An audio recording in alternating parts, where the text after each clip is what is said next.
The Last Trail, Part 1. The small plane shook hard. It shook so hard that Arjun grabbed the edges of his seat and closed his eyes. He could hear the wind screaming outside. The pilot, a thin old man named Carl, was shouting something, but Arjun could not hear him over the noise of the storm. Arjun was 26 years old. He was not a brave man. He was not an adventurer. He was just a regular software engineer from a small town who had won a free trip to Alaska in a company contest. He had never been on a small plane before. He had never even liked flying, but the trip required a small bush plane to reach the fishing lodge deep in the wilderness. So there he was, sitting in a tiny 6-seat plane with only the pilot and one other passenger, a woman named Sarah. Sarah sat across from him. She was calm. Too calm, Arjun thought. She had short brown hair and strong arms. She wore a thick green jacket and hiking boots that looked like they had walked 1,000 miles. She was maybe 30 years old, and she looked like someone who had seen worse things than a little storm. The plane dropped suddenly, like an elevator with a broken cable. Arjun's stomach flew up into his throat. He heard Carl shout again, this time louder and clearer. "Engine trouble. I'm going to try to land." Land where? Arjun looked out the window. There was nothing below them but thick green forest and mountains covered in snow. There was no runway. There was no road. There was nothing but wild, empty land stretching in every direction. The engine made a terrible sound, a loud bang, followed by silence. The propeller slowed down and then stopped. For one long, horrible second, everything was quiet. The plane was just floating in the air, held up by nothing. Then it started to fall. Carl pulled hard on the controls. He was trying to glide the plane down toward a small gap between the trees. A frozen river, maybe. Arjun could not tell. He just held on and prayed. The trees came up fast, too fast. The bottom of the plane hit the top of a tall pine tree, and the whole world turned sideways. There was a crash, a scream, the sound of metal breaking and glass shattering. Arjun felt his body thrown forward, his seatbelt cut into his chest. Something hit his head, and then everything went black. When Arjun opened his eyes, the first thing he saw was blood. It was on his hands. It was on his shirt. He touched his head and felt a deep cut above his left eye. It hurt badly, but he was alive. The plane was broken in half. The front part, where Carl had been sitting, was crushed against a group of large rocks. The back part, where Arjun and Sarah had been sitting, had slid across the snow and stopped near some trees. Cold air was coming in through the broken walls. Arjun tried to move. His legs worked. His arms worked. He unbuckled his seatbelt with shaking hands and fell onto the floor of the plane. He crawled toward the opening and pulled himself outside. The cold hit him like a wall. It was the kind of cold that hurt your skin and made your lungs burn. Snow covered the ground everywhere. The sky was gray and heavy with more snow waiting to fall. The forest around him was thick and dark and silent. He turned back to the plane. "Sarah," he called. His voice was weak. He heard a groan from inside. He climbed back in and found her. She was still in her seat, awake but hurt. Her left arm was hanging at a bad angle, and her face was very pale. "I think my arm is broken," she said through her teeth. She did not cry. She did not scream. She just said it like she was talking about the weather. Arjun helped her out of the seat carefully. Together they moved outside. Then Arjun went to check on Carl. He wished he had not. The front of the plane had been completely destroyed. There was no way anyone could have survived that. Arjun stood there for a long moment, staring at the wreckage, feeling sick and scared. Carl had been a kind man. He had told Arjun stories about fishing during the first part of the flight. Now he was dead. Sarah came up behind him. She looked at the wreckage and then looked away. "We can't help him," she said quietly. We need to help ourselves. She was right. Arjun knew she was right, but it was hard to think clearly. His head was bleeding, his hands were shaking. The cold was already getting into his bones. Sarah took charge. Even with a broken arm, she started giving instructions. Go back into the plane. Find anything useful. Bags, food, blankets, tools. Anything. We don't have much time before it gets dark.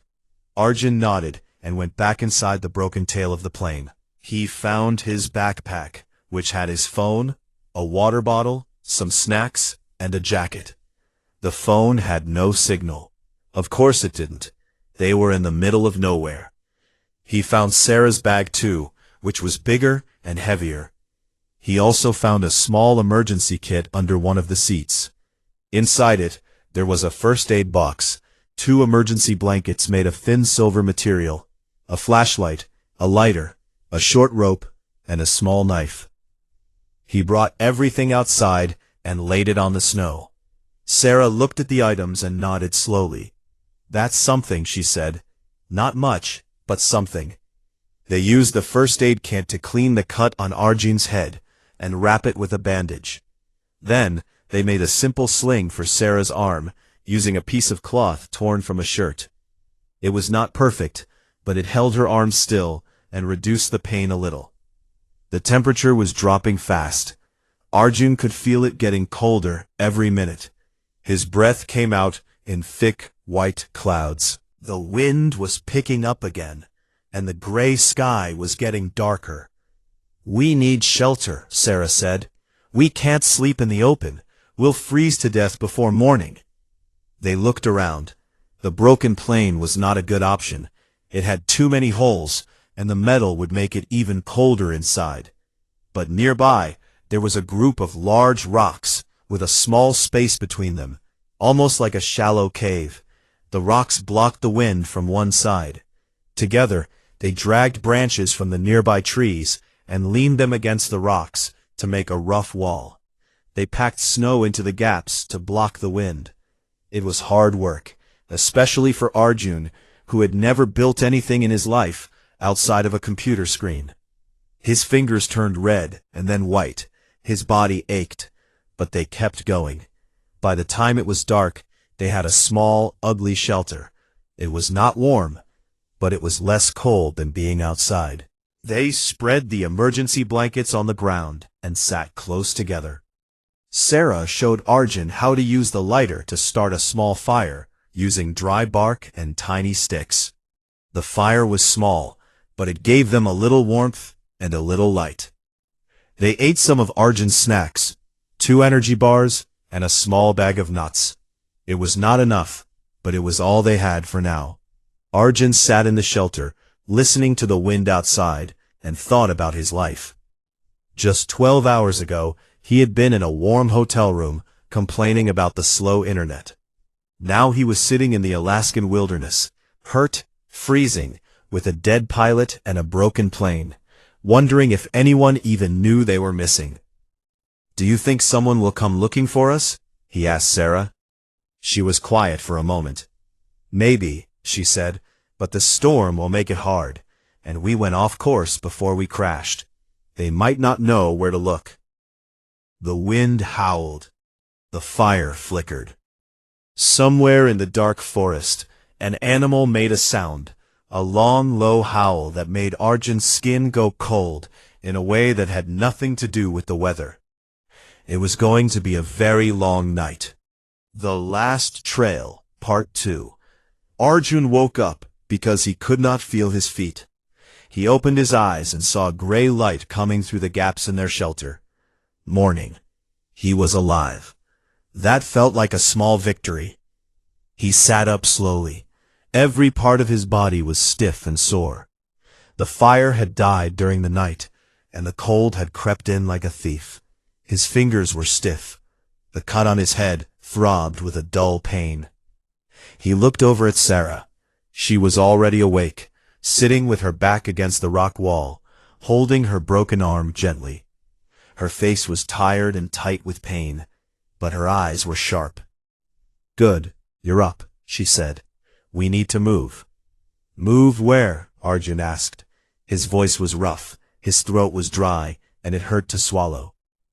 We need to find water first, then food, then we need to figure out where we are and start walking towards some kind of civilization.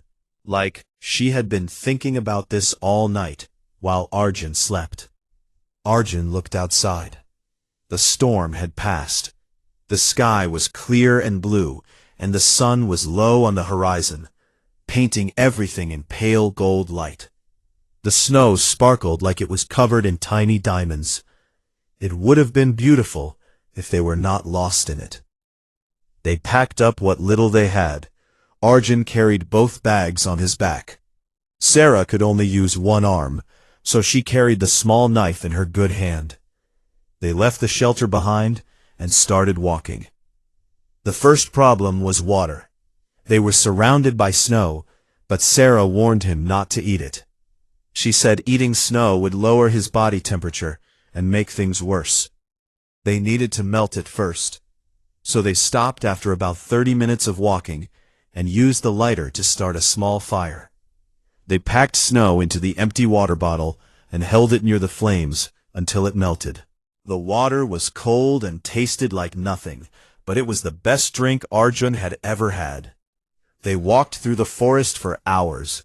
The trees were tall and thick, mostly pine and spruce, and the ground between them was covered in deep snow. Every step was hard work. Arjun's legs sank into the snow up to his knees with each step. He was sweating inside his jacket even though his face was freezing. Sarah walked steadily beside him, never complaining, even though her arm must have been hurting terribly. Around midday they found a frozen stream. Sarah studied it carefully. There might be water moving underneath the ice, she said. If we can break through, we'll have a steady water source. Arjun used a heavy rock to crack the ice. After several tries, a hole opened up, and dark water bubbled up from below. They refilled the water bottle and drank deeply. The water was painfully cold, but clean. Now the second problem. Food. The energy bars were gone. Arjun's stomach was growling loudly. He had never felt this kind of hunger before. It was not like missing lunch at work. It was a deep, angry hunger that made his head feel light and his thoughts feel slow.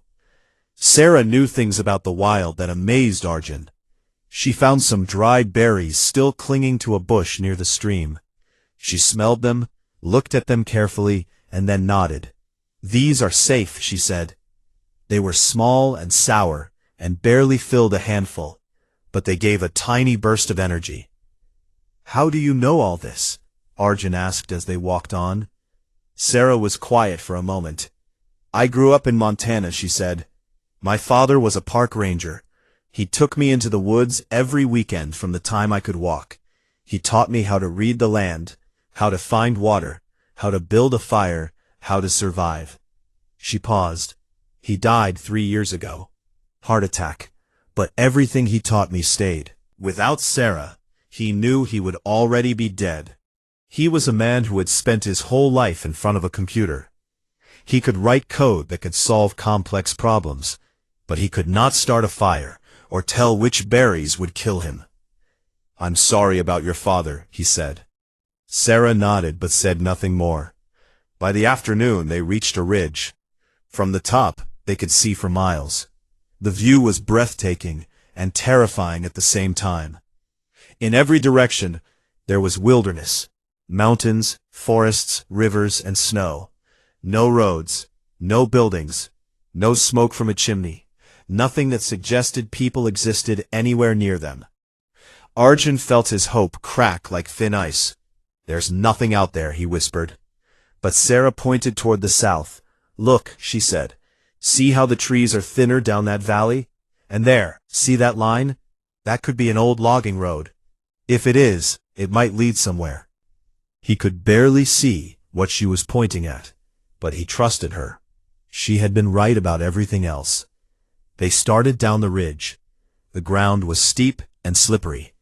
Arjun fell twice, once sliding almost 10 feet before grabbing a tree root. His palms were scraped raw and bleeding. Sarah slipped once too, landing on her broken arm. She let out a sharp cry, the first real sound of pain he had heard from her. She sat in the snow for a moment, breathing hard, her eyes wet. Then she stood up and kept walking. As the sun began to set, the temperature dropped again. They needed to make another shelter. This time, Arjun took the lead. He remembered what they had done the night before, and found a spot where a large fallen tree created a natural wall. He piled branches against it, and packed them with snow and leaves. It was better than the first shelter. He felt a tiny spark of pride. They built a fire, bigger this time, because Arjun had collected more dry wood during their walk, stuffing pieces into his backpack whenever he found them. The fire crackled and popped, sending orange sparks up into the dark sky. They had nothing to eat. The hunger was worse now. It sat in Arjun's stomach like a heavy stone. He tried not to think about it, but his mind kept going to images of food. Hot rice and curry from his mother's kitchen, burgers from the place near his office, even the bad coffee from the hotel vending machine. "Tell me something," Sarah said suddenly, breaking the silence. "Tell me something about your life. It helps to talk, keeps your mind busy." So Arjun talked. He told her about his small town, about his mother who called him every Sunday, about his boring job that paid well but made him feel empty. He told her about how he had almost not taken this trip because he was scared of flying. He laughed at that, and it surprised him. Laughing felt strange out here, like wearing a suit in the jungle, but it also felt good. Sarah told him a little more, too. She was a wildlife photographer. She had been going to the lodge to photograph bears. She had traveled all over the world, Africa, South America, the Arctic. She said she felt more at home in the wild than in any city. "But this is different," she admitted, staring into the fire. "When you're out there by choice, with the right gear and a way out, it's beautiful. When you're stuck with nothing and no one knows where you are, it's a completely different thing." They were quiet after that. The forest was full of sounds, the crack of branches, the hoot of an owl, the distant howl of wolves. Arjun had never heard wolves in real life before. The sound was haunting and lonely and beautiful and scary all at once. Before they slept, Sarah checked Arjun's head wound. It was not infected, but it was swollen and still painful. She changed the bandage with steady hands. Then Arjun checked her arm. The swelling had gotten worse. The skin around her wrist was purple and hot to the touch. She needed real medical help. They both knew it. "We have to keep moving tomorrow," Sarah said. "Every day we stay out here, our chances get smaller. We're burning more energy than we're taking in. In 3 or 4 days without real food, we won't be able to walk at all." Arjun nodded. He understood. This was not a camping trip. This was a race against time, against cold, against hunger. And right now, they were losing. He lay down on the emergency blanket and looked up through the branches at the sky. The stars were incredible, millions of them, more than he had ever seen. In his town, light pollution hid most of them. Out here, there was nothing between him and the universe. It was the most beautiful and the most frightening thing he had ever seen. He was so small. The wilderness was so big. And somewhere out there, in some warm room, people were watching television and eating dinner and complaining about things that did not matter at all. He closed his eyes and hoped that tomorrow would be better. He hoped that the thin line Sarah had seen from the ridge was really a road. He hoped that his body would hold together for one more day. He hoped because hope was the only thing he had left. The Last Trail, Part 3. On the third morning, Arjun woke up to a sound he did not recognize. It was a low, heavy breathing, slow and deep, coming from somewhere close to the shelter. He lay completely still. His heart began to pound so hard he was sure whatever was outside could hear it. He turned his head very slowly and looked at Sarah. She was awake too. Her eyes were wide open, and she held one finger to her lips. Do not move. Do not make a sound. The breathing got closer. Then Arjun heard footsteps, heavy, crunching footsteps in the snow. Something big was walking around their shelter. A shadow passed over the gap in the branches. It was huge. A bear. Arjun had seen bears in pictures and videos. He knew they were big, but nothing had prepared him for how big a real bear looked when it was standing just a few feet away. It was a grizzly, thick and brown, with a massive head and shoulders like a small truck. It was thin, probably hungry after the long winter, and that made it more dangerous, not less. The bear sniffed the air. It could smell them. It walked closer and pushed its nose against the wall of branches Arjun had built. The whole shelter shook. A branch fell on Arjun's leg. He bit his lip so hard he tasted blood, but he did not make a sound. Sarah slowly reached for the knife with her good hand. It was a small knife, barely 5 inches long. Against a grizzly bear, it was like holding a toothpick against a tank. But she held it anyway, her jaw tight, ready to fight if she had to. The bear pushed against the shelter again. More branches fell. Then it made a deep, grunting sound and turned away. It walked a few steps toward the remains of their fire, sniffed the ash, and then slowly moved into the trees. They listened as the sound of its footsteps got quieter and quieter, until the forest was silent again. Arjun let out a long breath. His whole body was shaking. Sweat covered his forehead, even though the air was freezing. He looked at Sarah. Her hand was still gripping the knife, and her knuckles were white. That was close, she said simply. They did not stay for breakfast. They packed up quickly and left, moving in the opposite direction of the bear. Sarah said grizzlies usually did not follow people unless they felt threatened or smelled food. Since they had no food, that was one small advantage. They walked south toward the valley Sarah had spotted from the ridge. The going was hard. The snow was deep, and the land went up and down in ways that exhausted them quickly. Arjun's legs felt like they were filled with wet sand. Every step took more effort than the last. The hunger was becoming a serious problem now. He had not eaten anything real in almost 2 days.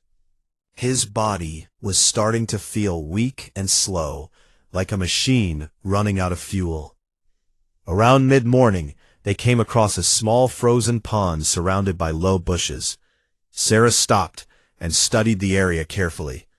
She got down on her knees and dug through the snow near the edge of the pond with her good hand. After a few minutes, she pulled out a handful of roots, thin, pale, ugly things covered in dirt. "Cattail roots," she said. "You can eat them. They don't taste like much, but they'll give us energy." They cleaned the roots with water from the stream and chewed on them as they walked. Sarah was right. They tasted like nothing, maybe a little bit like raw potato. But Arjun ate every bite like it was a meal from the finest restaurant in the world. His stomach stopped screaming at him, at least for a while. The valley was steeper than it had looked from above. They had to climb down rocky slopes, holding on to tree trunks and roots to stop themselves from sliding. Arjun went first, testing each step before putting his weight on it. Once, a rock came loose under his foot and tumbled down the slope, crashing through bushes far below. He froze, his heart racing, imagining himself falling like that rock. Sarah came down behind him, moving carefully with her one good arm. She was getting weaker. Arjun could see it. Her face had lost its color. She moved slower than before, and she stopped more often to rest. The broken arm was swelling more, and Arjun worried about what was happening inside. He had read somewhere that untreated fractures could cause serious problems, infections, blood clots, even worse. But there was nothing he could do except keep moving and hope they found help soon. By early afternoon, they reached the bottom of the valley, and there, like a gift from the universe, was what Sarah had seen from the ridge. A narrow dirt path, mostly covered by snow, but still visible as a straight line cutting through the trees. "It's a trail," Sarah said. Her voice was tired, but there was a flicker of hope in it. Maybe an old logging road, or a hiking path. Either way, it was made by people, and where there are people, there are buildings. They followed the trail south. Walking on a path, even a snow-covered one, was much easier than pushing through deep forest. The ground was flatter, and the trees on either side gave some protection from the wind. Arjun felt a tiny flame of hope light up inside his chest. They walked for 2 hours, then 3. The trail twisted and turned through the valley, following the course of a small river. They stopped twice to drink water and rest. During one of these stops, Sarah suddenly went very pale and sat down heavily on a rock. Her voice was thin. Arjun looked at her with worry. "Your arm?" She nodded. "The pain is getting worse, and I feel dizzy. I haven't eaten enough." She closed her eyes and leaned her head back against a tree. Arjun felt a rush of panic. Sarah was the one keeping them alive. She knew the wilderness. She knew what to eat, where to go, how to survive. If she could not walk, they were both finished. He took a deep breath and pushed the panic down. He could not fall apart, not now. He looked around the area. Near the river, he spotted more cattail plants. He dug up the roots the way Sarah had shown him and brought them back to her. He also found some bark from a birch tree, which Sarah had mentioned earlier could be chewed for a tiny bit of energy. Sarah ate slowly. Some color returned to her face. After about 20 minutes, she stood up. "Okay," she said. "Let's go." But now Arjun walked closer to her. He kept watching her from the corner of his eye, ready to catch her if she stumbled. The roles were shifting. The man who had known nothing about survival was starting to carry more weight. As the sun dropped toward the mountains, they saw something that made them both stop in their tracks. Ahead, near a bend in the trail, there was a structure. It was small and old and half hidden by trees, but it was definitely something built by human hands. They walked faster, almost running, the tiredness forgotten for a moment. As they got closer, they could see it clearly. A small wooden cabin, barely bigger than a garden shed. The roof was sagging in the middle. One window was broken. The door hung open on rusty hinges. It looked like no one had used it in years. And when they stepped inside, they found something even better. An old iron stove in the corner, a wooden shelf with a few rusted cans on it, and a pile of old blankets on a narrow wooden bed. Arjun wanted to cry. He almost did. The cabin was dirty and cold and falling apart, but in that moment, it felt like a palace. Sarah sat down on the bed and let out a long, slow breath. For the first time since the crash, Arjun saw something in her eyes that looked like relief. They checked the cans on the shelf. Most were rusted through and useless, but 2 were still sealed. One was beans, and the other looked like some kind of soup. They were probably years old, but they were food, real food. Arjun opened the can of beans with the knife, and they shared it. Cold beans, straight from the can, eaten with dirty fingers, in a falling-apart cabin in the middle of the Alaskan wilderness. It was, without any doubt, the greatest meal of Arjun's entire life. He got the stove working after several tries. The chimney was partly blocked, and smoke filled the cabin for a few minutes before it cleared. But soon, real warmth began to spread through the small room. They hung the old blankets near the stove to dry and warm them up. For the first time in 3 days, Arjun felt warm. Truly warm, not just less cold. His muscles relaxed. His fingers tingled as feeling returned to them. The stove made soft crackling sounds, and orange light danced on the cabin walls. Sarah smiled. It was the first time he had seen her smile. "Not bad," she said. "Not bad at all." But even as the warmth settled around them, Arjun knew this was only a pause, not the end. They still had no way to call for help. Sarah's arm was getting worse. Their food would last maybe one more meal. And they had no idea how far they were from the nearest town or road. Tomorrow, they would have to move again. But tonight, they were warm and alive, and that was enough. The Last Trail, Part 4. They stayed in the cabin for one full day and one full night. Sarah needed the rest. Her arm had turned dark purple from the wrist to the elbow, and the swelling had spread. She could not move her fingers anymore. She tried to hide the pain, but Arjun could see it in her face. The tight jaw, the way she closed her eyes sometimes and breathed slowly through her nose. She was suffering, and there was nothing he could do about it except keep them moving toward help. Arjun spent the rest day doing useful things. He explored the area around the cabin and found a small stream nearby where he could get fresh water. He collected firewood and stacked it inside the cabin. He searched every corner of the cabin and found a few more things: a rusty fishing hook on the floor, a piece of wire, an old plastic bag, and a short candle. Small things, but out here, small things could save your life. He also found something scratched into the wall near the door. Words carved into the wood with a knife. It read, "Denali Station, 22 miles south." Someone had been here before. Someone had walked this same trail, and they had left a message. 22 miles. Arjun did the math in his head. On a normal day, on a normal road, a healthy person could walk 22 miles in about 7 or 8 hours. But they were not healthy. They were not on a normal road. They were exhausted, hungry, and hurt. In deep snow through rough land, it would take them at least 2 full days of walking, maybe more. He told Sarah about the writing on the wall.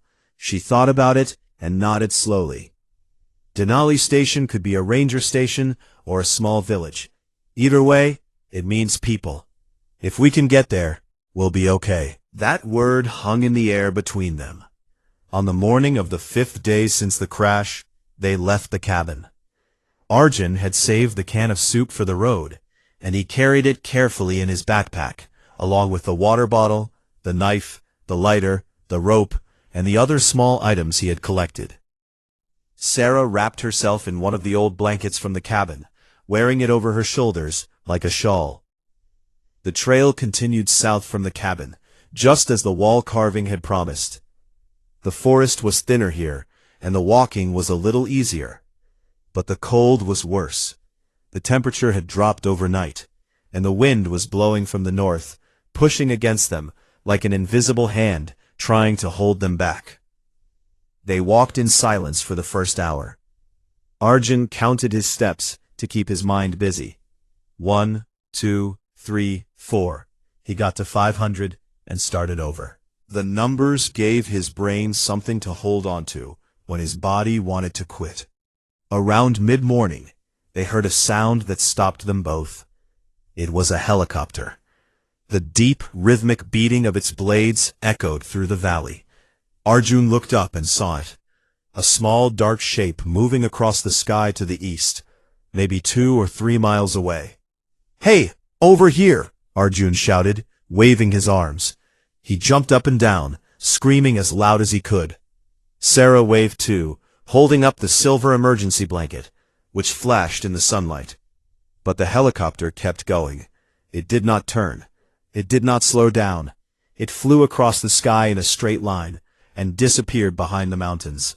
Arjun stood there, with his arms still raised, staring at the empty sky. The hope that had rushed through him drained away just as fast, leaving him feeling emptier than before. "They didn't see us," he said, his voice breaking. Sarah put her good hand on his shoulder. "That means they're looking. Search and rescue is out there.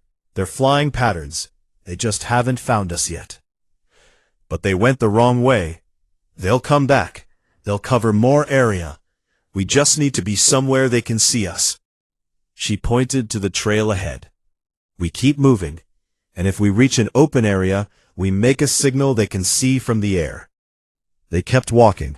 Arjun's heart was heavy, but Sarah's words helped a little. Someone was looking for them. That was something. That was better than nothing. The trail began to go downhill, following the river through the valley. The river was moving now, not frozen anymore, but flowing fast over rocks and between banks of ice. The sound of the water was nice. It was the sound of life, of movement, of things not being frozen and dead. They stopped at noon to eat the last can of soup. They did not have a way to heat it, so they ate it cold. It was thick and salty, and not very good, but it filled the hole in their stomachs for a little while. After this, there was no more food. Whatever energy they had left was all they had to get them to Denali Station. In the early afternoon, they came to a problem. The trail crossed the river. In summer, there was probably a bridge or a shallow crossing point. But now, the river was swollen with snowmelt and moving fast. The water was dark and cold, and it looked deep, at least waist-high in the middle. There was no bridge, no fallen tree, nothing to cross on. Arjun stared at the river. We have to cross that? Sarah studied the crossing. She walked up and down the bank, looking for a better spot. After a few minutes, she came back. This is the narrowest point, she said. We cross here. The water is freezing. If we fall in, if we don't cross, we stay on this side and die. Her voice was firm. We go through fast, one at a time. I'll go first. No, Arjun said. The word came out stronger than he expected. I'll go first. You have one arm. If you fall, you can't swim. Let me test it. Sarah looked at him. Something changed in her eyes. Surprise, maybe, or respect. She nodded. Arjun took off his backpack and held it above his head. He stepped into the river. The cold was unlike anything he had ever felt. It was not just cold. It was electric. It shot up through his legs like lightning and squeezed his chest so tight he could barely breathe. The water pushed against his legs, trying to knock him over. The bottom was rocky and slippery. He took one step, then another. The water rose to his thighs, then to his waist. His whole body was screaming at him to go back, to get out, to stop this madness. But he kept going. He thought about Sarah waiting on the bank. He thought about his mother, who was probably worried sick. He thought about the carving on the cabin wall, 22 miles south. He reached the middle. The water was up to his chest. The current was so strong he had to lean forward to stay upright. His feet slipped on a rock, and for one terrible second he thought he was going down.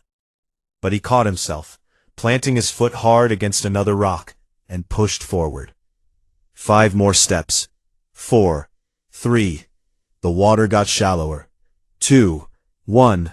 He stumbled up onto the far bank and collapsed onto the snow, gasping, shaking, his clothes completely soaked and already starting to freeze. But he had made it.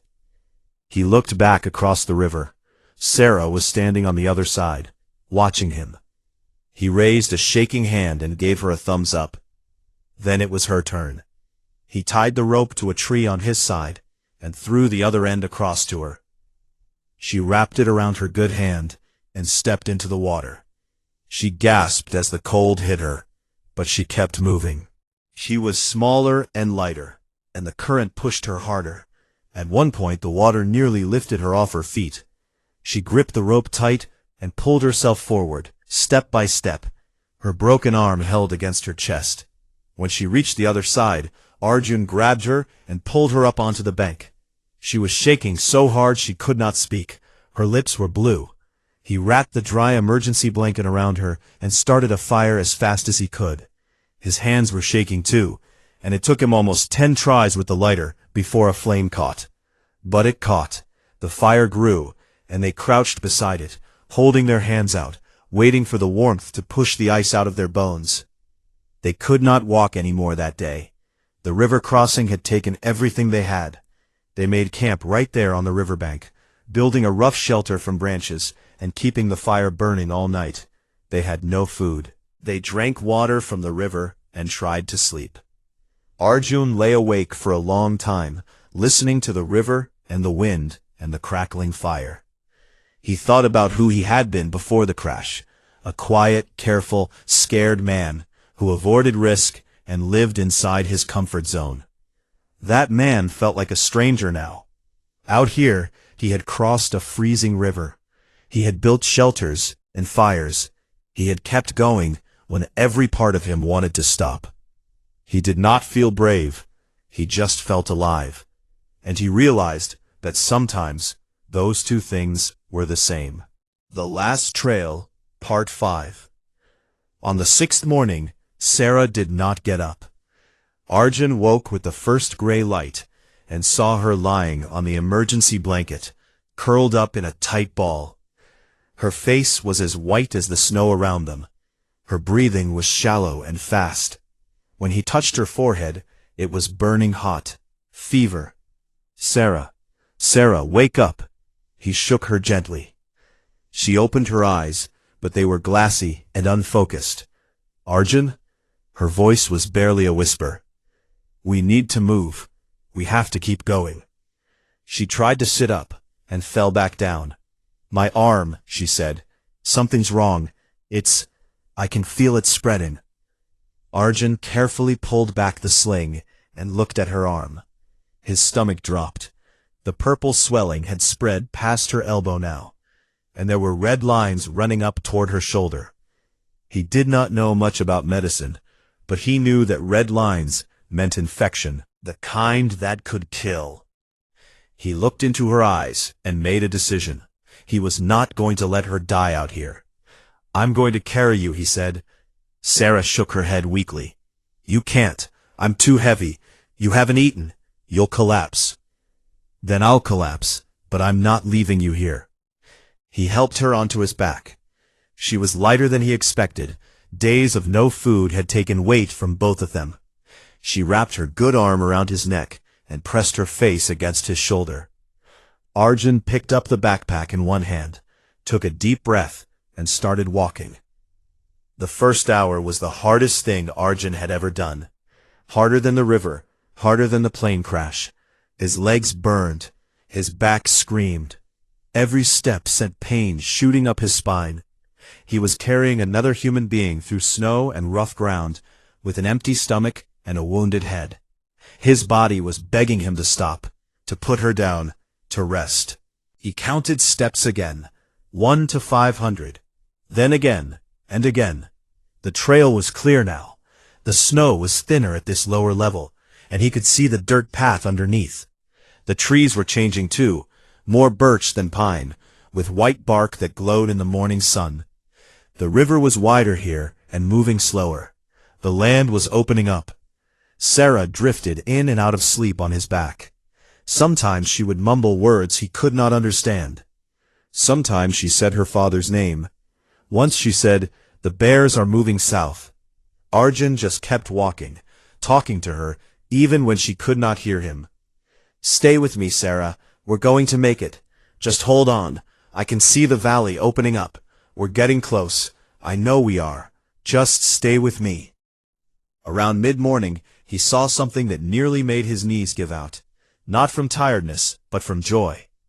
A wooden sign, old and leaning to one side, standing at a fork in the trail. The words were faded, but still readable.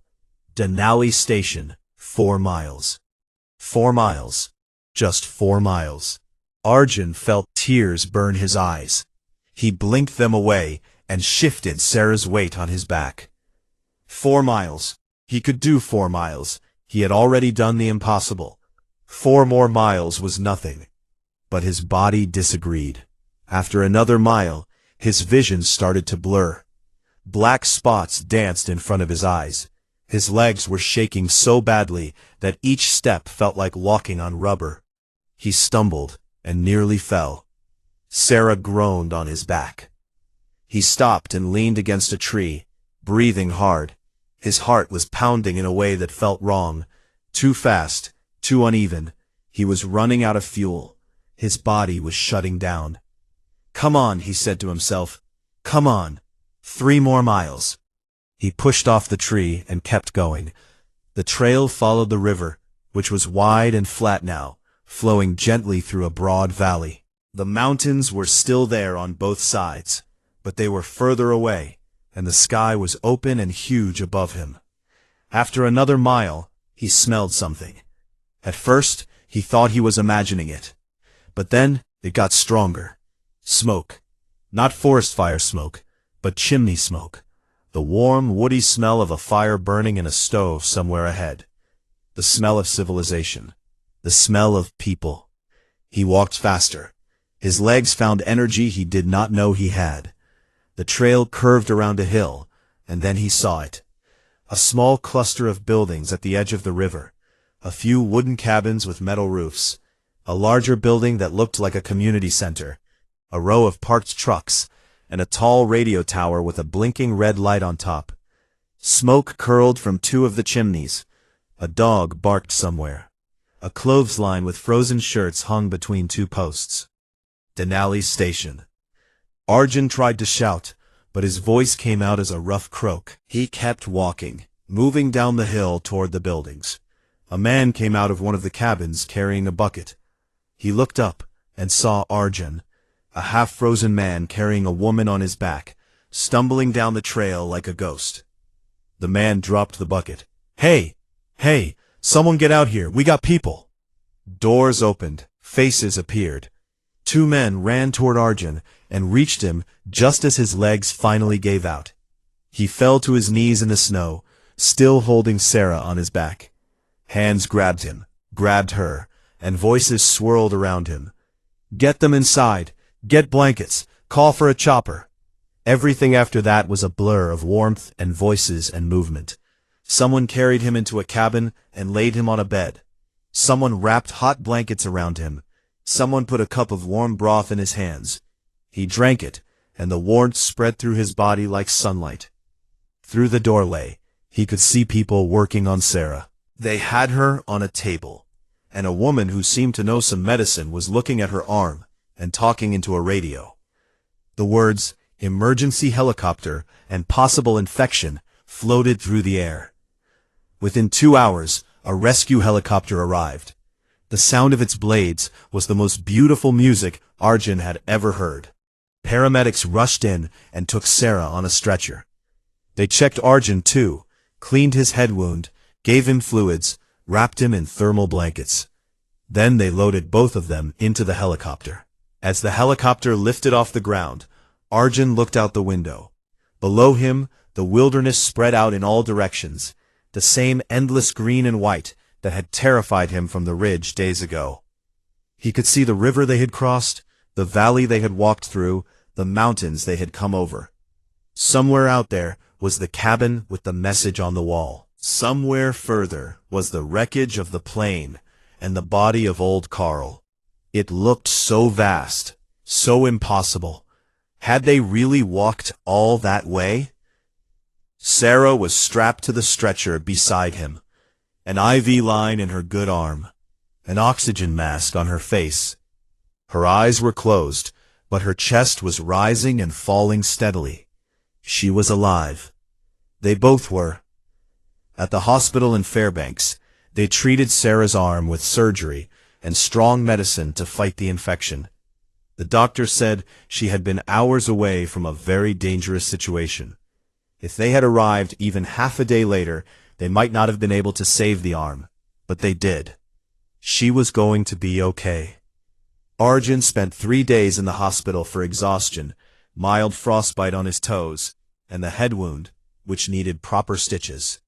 His mother flew in from his hometown and cried for 20 minutes straight when she saw him. He was not embarrassed about it. On the 4th day in the hospital, Sarah was wheeled into his room in a wheelchair. Her arm was in a proper cast, and she had color in her face again. She looked tired, but alive. Truly alive. "The doctors told me you carried me for 5 miles, she said. "It was only 4, Arjun said with a small smile. She shook her head. "You carried me. with no food in you, with your head split open, you put me on your back and walked for hours. Why? Arjun thought about it. He thought about the man he had been before the crash, the man who was scared of flying, who sat at a desk all day, who played it safe in everything. He thought about the man he had become in 6 days, the man who crossed freezing rivers and built fires and walked through wilderness with another person's life on his shoulders. Because you would have done the same for me, and because I found out that I'm not the person I thought I was. Sarah smiled. It was the same smile she had given him in the cabin, warm and real, and full of something that words could not quite capture. Outside the hospital window, snow was falling gently on the streets of Fairbanks. People walked by in warm coats, carrying coffee cups and shopping bags, living their ordinary lives. Arjun watched them and felt something he had never felt before. A deep, quiet gratitude for the simple things. Warm rooms, hot food, a bed, a phone that worked, people nearby. He had gone into the wilderness as one man and come out as another. The mountains and the cold and the hunger had stripped away everything that did not matter and left only what did. Courage, kindness, and the will to keep going when everything said stop. He picked up his phone and called his mother. She answered on the first ring, like she always did. "Hi, Mom," he said. "I'm okay. I'm really okay." And for the first time in a very long time, he meant it.